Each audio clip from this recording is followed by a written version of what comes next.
የሚሰጣችሁ ሞዴል 2 ዙር 3 ዙር ሙሉ አንብባችሁ ስታዩ ፈተና ሙሉ እንሰራለን ብላችሁ ትገባላችሁ። ውጤት ስታዩ ግን ዝቅተኛ ሆኖ ከ30 10 10 ምናምን የሆነ እየተቸገራችሁ ከሆነ ዛሬ ደግሞ ዋና ቁም ነገር አድርጌ ይሄ ቪዲዮ የተዘጋጀው አዘርና ኢንጂነሪንግ የገባችሁ ሁሉም ተማሪዎች ዛሬ በትኩረት መስማት ያለባችሁ።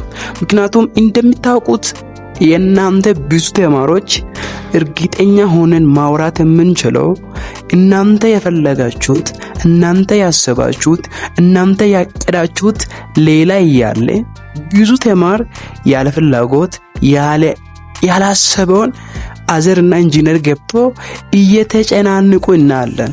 ቆይ ነው የምለው እንዴት ለምን ሆነ? ብዙ አንብባችሁ ብዙ ለፍታችሁ ሰዓታችሁ በጣም ተጠቅማችሁ ለፍታችኋል፣ አንብባችኋል፣ ማድረግ ያለባችሁ ነገር ሁሉ አድርጋችኋል። ነገር ግን ውጤት ጋር ስትመጡ ለምንድነው ስሪ መግባት አቅቶ ሁሌ ውጤታችን ዝቅ የሚሆነው? ዛሬ ደግሞ ለእናንተ ቀላል የሆነ መፍትሄ ይዘን መጥተናል። ይሄንን ነገር እርግጠኛ ሆኜ የምነግራችሁ ነገር ዛሬ የሚነግራችሁ ነገር ማድረግ ከቻላችሁ ማንም ማቋቋም እናንተን አይችልም። አሁን ለምሳሌ አይታችሁ ይሆናል ፈርስት ሴሚስተር ተመራችኋል፣ ሚድና ፋይናል ተፈትናችኋል። እስቲ አስቡት ክላሳችሁ ውስጥ ከፍተኛ ውጤት የሰራው ተማሪ እንዴት አይነት ተማሪ ነው? ላይብረሪ ውስጥ ምን ያህል ሰዓት የሚያነብ ተማሪ ነው? ምን ያህል ዋጋ የሚከፍል ተማሪ ነው ብላችሁ እራሳችሁ አንብቡ፣ እራሳችሁ ፈትሹ። እንዴት ነው የሚሉ ነገር እዩ። አሁን ለምሳሌ ከዚህ ቀጥዬ ብዙ ነገሮች ነግራችኋለሁ፣ ተከታተሉኝ። ውድ የኩዌሽን ባንክ ቤተሰቦቻችንና ተማሪዎቻችን እንዴት ናችሁ? ዛሬም ደግሞ አዲስ ቪዲዮ መተናል።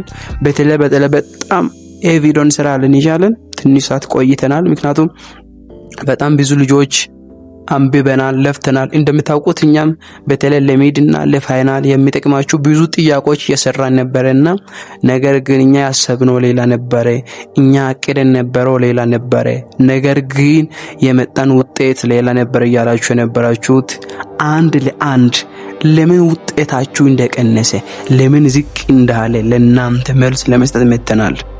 አሁን ዩኒቨርሲቲ ላይ እናንተ ዋነኛም ነገር ማወቅ ያለባችሁ ነገር 24 ሰዓት አንብባችሁ ሜቢ ልትሰሩ ትችላላችሁ፣ ሜቢ ውጤት ሊመጣላችሁ ይችላል። ግን ዝም ብላችሁ አንብባችሁ የሚሰራ ተማሪ ከመቶ ቢበዛ 20% ነው የሚሆነው። ዩኒቨርሲቲ ውስጥ ውጤት ለመስራት አንደኛና ዋነኛው የሚያስፈልጋችሁ ነገር ኢንፎርሜሽን ነው። ኢንፎርሜሽን ማለት ነው ባጭሩ ልንገራችሁ። ዩኒቨርሲቲ አስተማሪዎች ሁሉም አይታችሁ ከሆነ ብዙ ጊዜ አምና ካቻምና የወጣ ፈተናዎች በተደጋጋሚ ይመጣል። አሁን ለምሳሌ ፍሪ ሴሚስተር ላይ ፍሬሽማን ኮርስን ተምራችኋል፣ አይታችኋል። ከትምህርት ሚኒስቴር የወጣ ሞጁል አለ፣ የግቡ የራሱ የቻለ ሞጁል አለ። እያንዳንዱ ዲፓርትመንት እና እያንዳንዱ አስተማሪዎች የራሳቸው ሞጁል ያወጣሉ። ዋነኛም ነገር እናንተ ውጤት ለመስራት አሁን ለምሳሌ ሐዋሳ ዩኒቨርሲቲ ከሆናችሁ ወይ ባቻሞ ዩኒቨርሲቲ ከሆናችሁ ወይ ጂማ ዩኒቨርሲቲ ከሆናችሁ ወይ የሆነ ዩኒቨርሲቲ ከሆናችሁ እናንተ ለፈተና መዘጋጀት ያለባችሁ ሐዋሳ ዩኒቨርሲቲ ውስጥ ሆናችሁ እንደ አዲስ አበባ ዩኒቨርሲቲ መሆን የለበትም። መቼም ሐዋሳ ዩኒቨርሲቲ ፈተናና የአዲስ አበባ ዩኒቨርሲቲ ፈተና ተመሳሳይ አይሆንም። ባጭሩ ውጤት መስራት ከፈለጋችሁ ሰከንድ ይር የነበሩት ሰርድ ይር የነበሩ ተማሪዎች የአምና ፈተና እንዴት ነበር? የአምና ፈተና አላችሁ ፎቶ አንስታችኋል እንዴት ነው ብላችሁ ሁሉም ነገር ከመግባታችሁ በፊት እናንተ የገባችሁበት ግቢ ውስጥ ፈተና እንዴት ይወጣል?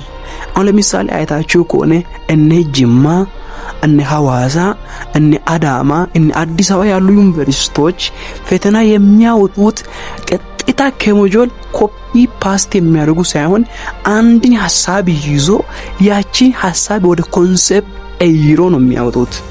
ግን ሌሎች ዩኒቨርሲቲ አሁን ለምሳሌ ሰርድ ጄነሬሽን ሰከንድ ጄነሬሽን ምናምን ያሉ ዩኒቨርሲቲዎች አንዳንዴ ምንም ነገር ሳይቀይሩ ከሞጁል ያለው ቀጥታ ነው የሚያወጡት።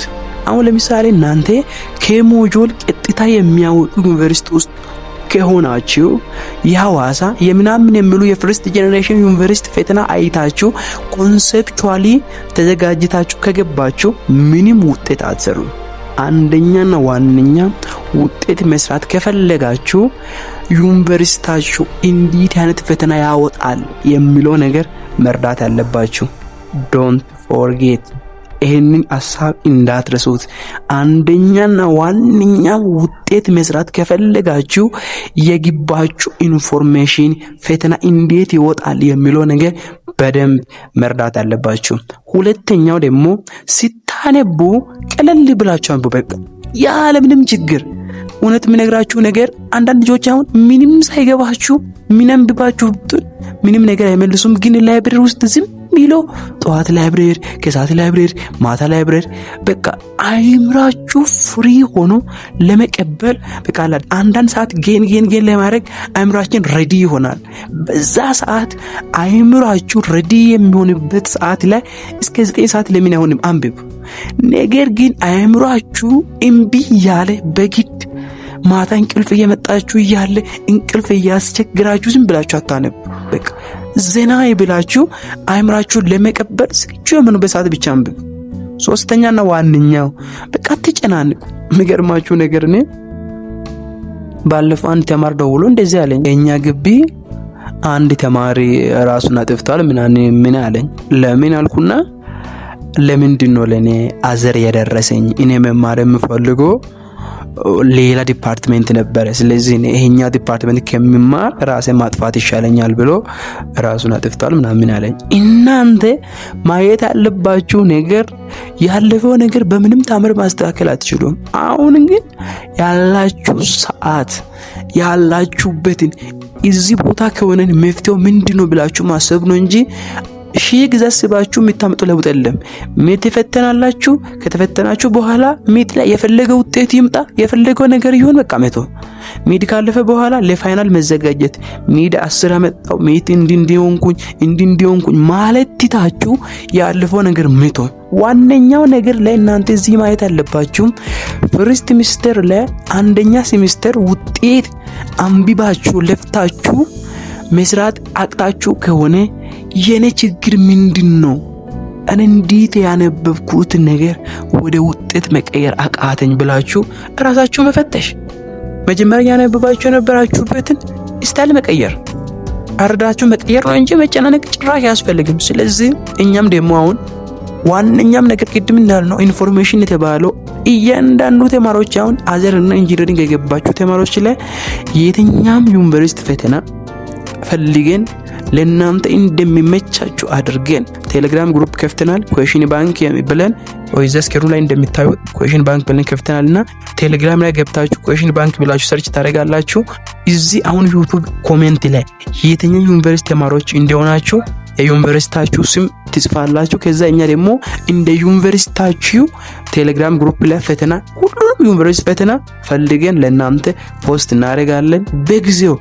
ለምሳሌ አዘር ውስጥ ጤና ከፈለጋችሁ ብዙ ጤና አለ። አንዳንድ ዩኒቨርሲቲ ላይ ኤችኦ አለ፣ አንዳንድ ላይ ሰርጂካል ነርሲንግ አለ፣ ብዙ አሉ። ስለዚህ እናንተ መጨናነቅ ትታችሁ የዲፓርትመንት ኤግዛም ሲመጣ የትኛ ዲፓርትመንት ይሻላል፣ አዘር ውስጥ ያለው ኢንጂነሪንግ ውስጥ የትኛ ይሻላል የሚለው ነገር ሌላ ቪዲዮ እንመጣለን። አሁን ግን የትኛ ዩኒቨርሲቲ እንደሆናችሁ የዩኒቨርሲቲያችሁ ስም ጻፉና ከዛ በየዩኒቨርሲቲያችሁ ሚድ ኤግዛም፣ ፋይናል ኤግዛም፣ ፓወርፖይንት ሃንድአውት ምናምን እንለቃችኋለን። መልካም እድል እንዲሆንላችሁ ከልቤ እመኛለሁ። መልካም ጊዜ ይሆንላችሁ።